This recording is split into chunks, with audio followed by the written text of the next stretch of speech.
हमारे श्री हनुमान जी महाराज, बहुत ध्यान से सुनिएगा, हनुमान जी का नाम लेते ही लोगों के चित्त में भाव क्या आता है? अनंत बलवंत, बहुत बलवान है। दूसरा भाव क्या आता है? बहुत शक्तिमान है। तीसरा भाव क्या क्या आता है? बहुत बुद्धिमान है। ये सब प्रकाशित हो जाते हैं हनुमान जी के। इसीलिए लोग हनुमान जी के सामने केवल अर्जी लेके ही आते हैं कि हे हनुमान जी हमारी पीड़ा दूर करो, हे हनुमान जी हमारे कष्ट दूर करो, हे हनुमान जी हमारे ऊपर ऐसा अनुग्रह करो, आदि आदि सब भाव कहते हैं। आप लोग वास्तविकता पहचान ही नहीं पाए कि हनुमान जी ने अपना बल, अपना पराक्रम, अपना क्रोध, अपनी ऊर्जा, अपनी बुद्धिमत्ता, उसको प्रकाशित करके भक्ति छुपा रखी है, ताकि आप लोग केवल संसार ही मांग करके चले जाओ, कहीं भक्ति का वरदान ना मांग लो उनसे, क्योंकि वो मूल्यवान है। लेकिन गोस्वामी तुलसीदास जी महाराज ने जो पूरे विश्व को याद है उस हनुमान चालीसा में अंकित कर दिया, प्रभु चरित्र सुनवे को रसिया। रसिया शब्द कोई सामान्य नहीं होता, निपुणता की पराकाष्ठा को कहते हैं।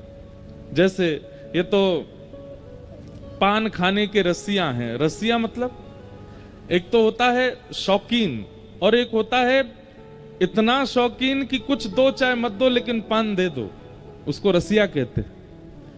हमारे ठाकुर जी को ब्रज में क्या कहते हैं?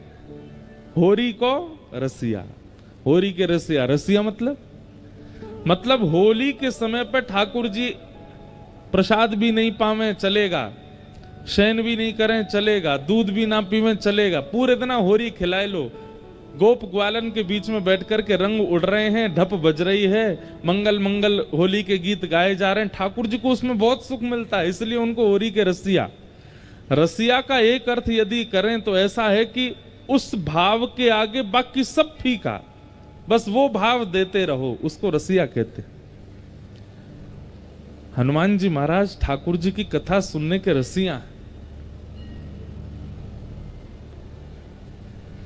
लेकिन अपने भक्ति रूप को हनुमान जी छुपा करके रखते हैं, कहीं कोई की नजर नहीं लग जाए, और प्रकाशित क्या कर देते हैं? यहां पे नारियल बांध दो तुम्हारी ये मनोकामना पूरी होगी, हमारी इतनी परिक्रमा लगा दो तुम्हारे घर लाला हो जाएगा, हमें चोला चढ़ा दो तो तुम्हारे सारे कष्ट दूर हो जाएंगे, हमें ये करो तुम्हें ये हो जाएगा। मतलब केवल संसारी व्यवस्थाएं पूर्ण कराने की प्रकाश कर देते हैं हनुमान जी, भक्ति भाव को छुपा करके रखते हैं, कहीं कोई ये मांग ना ले। लेकिन भैया हनुमान जी का मूल रूप भक्ताग्रगण्य है, भक्ति के अग्रगण्य है।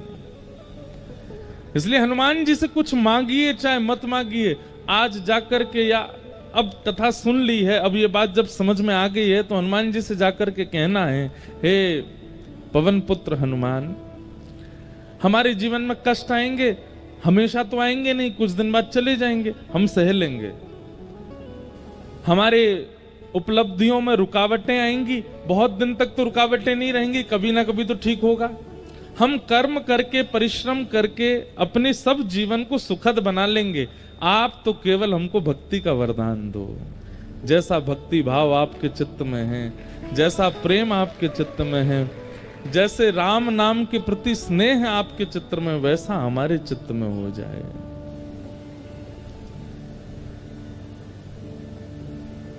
भाई, व्यक्ति जिस भाव में निपुण हो उससे वही मांगा जाता है।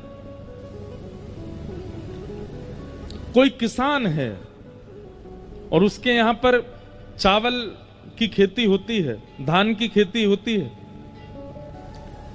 तो आप जाकर के उससे धन मांगोगे तो वो कहेगा भाई मैं कहां से दूं, मुझ पर नहीं है धन। लेकिन उससे कह दोगे एक आध बोरी चावल दे दो तो वो दे देगा, क्योंकि उस पर वो है। ऐसे ही बहुत धनवान व्यक्ति के पास आप चले जाओ और वहां जाकर के आप उससे वो वस्तु मांगो जो उस पर है ही नहीं, वो धन दे सकता है, उसके पास वही है। हनुमान जी महाराज भक्तिवान हैं, उनसे भक्ति का वरदान मांगिए।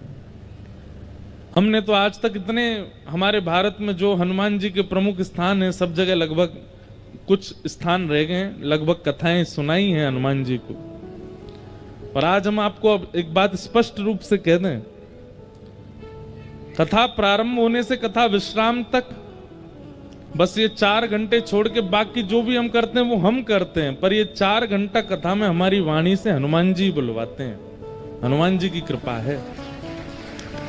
हमारे गिरधर लाल जी के प्रति हमारा प्रेम, वृंदावन के प्रति हमारा स्नेह, ब्रज के प्रति जो हमारा प्रेम है, इसमें बहुत बड़ी कृपा श्री हनुमान जी की है। हमारी पूरी कथा भी हनुमान जी सुनते हैं सामने बैठ के।